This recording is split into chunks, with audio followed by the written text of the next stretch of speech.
Orcas are maybe the most famous whale alongside blue whales. From their status as the ocean's top predator to their incredible intelligence, there's no lack of things to talk about with orcas.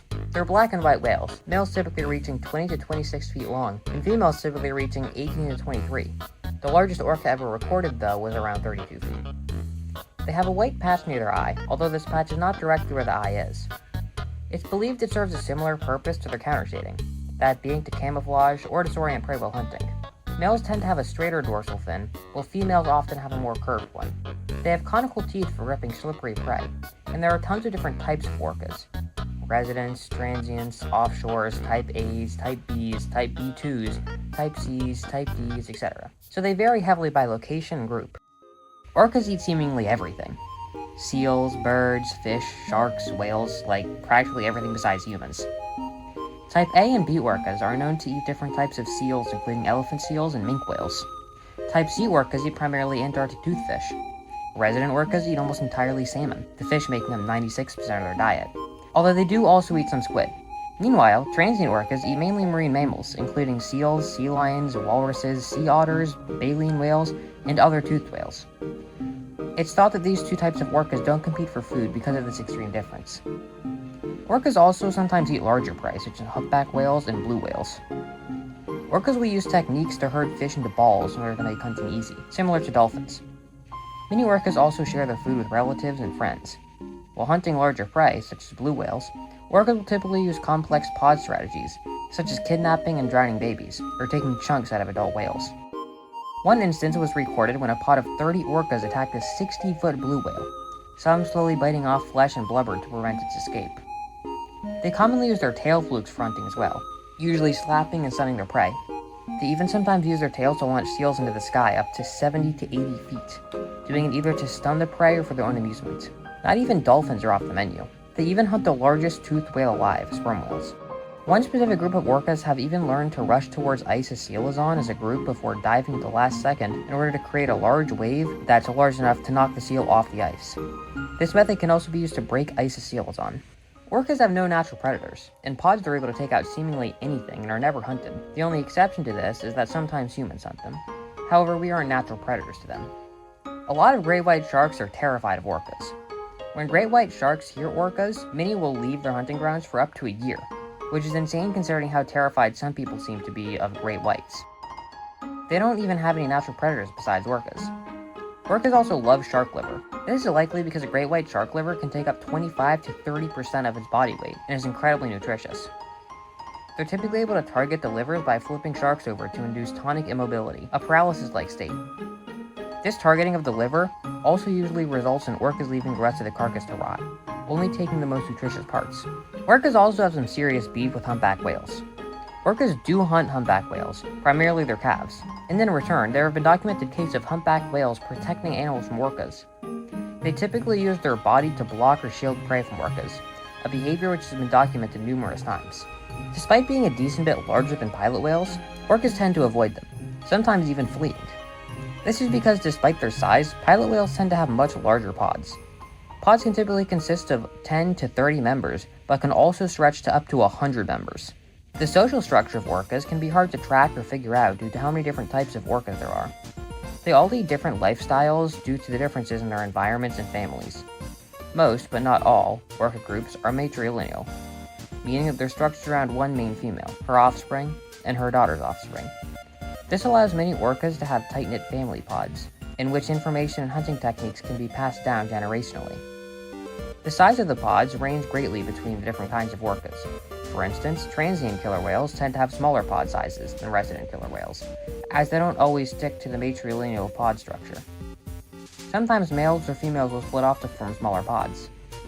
Pods generally range from 2 to 30 individuals, and will commonly share food. In these different groups, orcas have developed their own culture, consisting of unique dialects, passed down knowledge, and preferred food. A Smithsonian article even states, their vocalizations are as different as Greek and Russian. In smaller groups called pods, have dialects akin to Southern drawl or a clipped New England accent.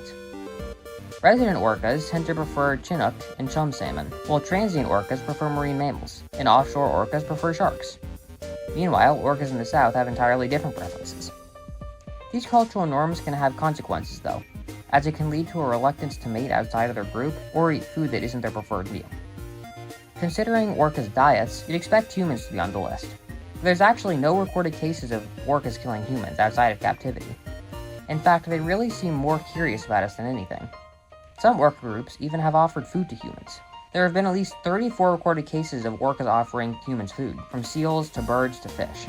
The only records of orcas killing humans have been in captivity, a total of 4 deaths, 3 of which were at SeaWorld. Orcas in captivity can suffer major psychological effects such as swimming in circles and heightened aggression.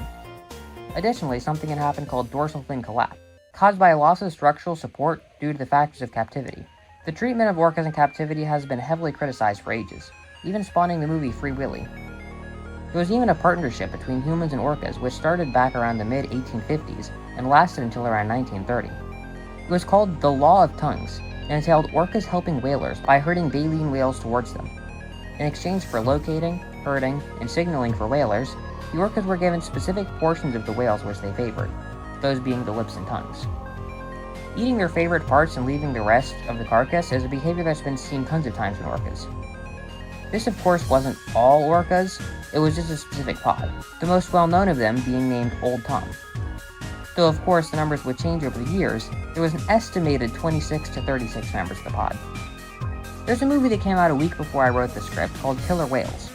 I'm going to drop my thoughts about it here before adding more after I watch it. It's a horror movie featuring an orca as an antagonist, which definitely could go terribly wrong. There's a severe problem that many creature feature horror movies face, specifically those about real animals. And that's the fact that so many movies try to demonize and villainize, usually harmless animals. This demonization can completely affect the public's opinion on said animals. This effect is best seen with Jaws, as of course people were afraid of sharks before Jaws. However, Jaws did create a huge wave of shark terror. Not only did this cause people to avoid the water, but it also led to a huge surge in shark killings.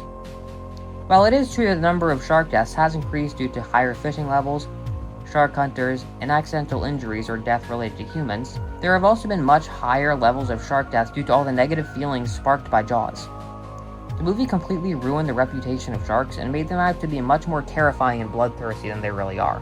While fewer than 10 humans die a year due to shark attacks, an estimated 100 million sharks die a year. That's 10 million sharks dead per human. And that's assuming 10 humans actually do die a year per fatal attack. Usually it's much less than that. Either way, the main point of that break-off is to observe how creature features tend to have a real effect on the public perception of animals. This draws back to our original topic, Killer Whale 2026. Orcas, similar to sharks, are already feared by many as they're one of the top predators of the ocean. Unfortunately, tons of people, including adults, are still incredibly undereducated about ocean and even non-ocean life. Movies that demonize wild animals like this only have harmful effects on those who are uneducated. Based off this movie trailer, I have some hope at least that this movie will heavily critique the captivity of orcas. After watching the movie, I can safely say it was really boring and not very good. But the quality isn't exactly what I care about here, it's the portrayal.